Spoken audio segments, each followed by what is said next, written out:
The Toreador song. This is the melody. This is the one with less notes. It's the one that I should have called the Matador song, but unfortunately when you're your own editor, sometimes you miss a few things.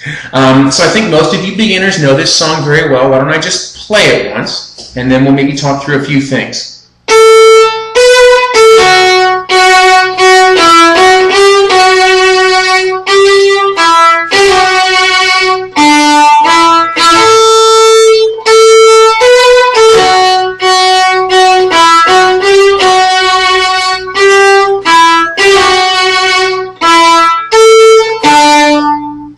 Now, as most of you know, there's also two middle lines in there as well.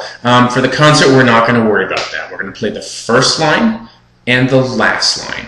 And those two lines are exactly the same, except the last measure of each one is a little bit different.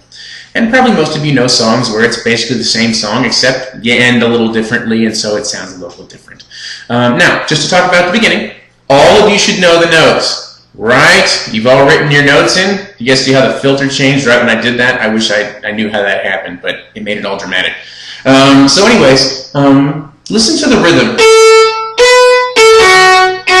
Bum, bum, ba-dum, bum. Here the third and fourth notes go really quick. Those two notes are a little tricky because it's a fast bow and a fast finger. Now the best place to be in the bow is right in the middle. And you want to use a tiny bow, those 1 inches of bows we've been practicing. And you practice it finger off, and go slow, 2, a little faster, and finally, if you are using huge bows, you're going to hurt yourself. So keep them very, very small, start slow, and then put it together.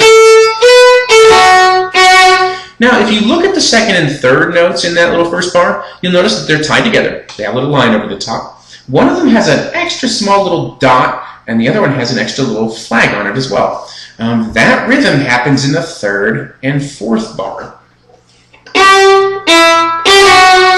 And you'll notice every single time that the note that's the second one in that little sort of connected group of notes, the one that has a little extra flag, that note is always the fast one.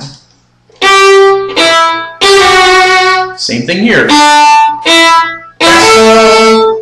So that's something to really listen for, and if you know how to practice the first spot, you should know how to practice the next spot. So nice big sound on these. Remember, not too huge bows, but play it, a bunch of times in a row. Get comfortable with it, and I'm sure you'll all have this memorized. And this one is just you, so I'm counting on all of you to get this learned.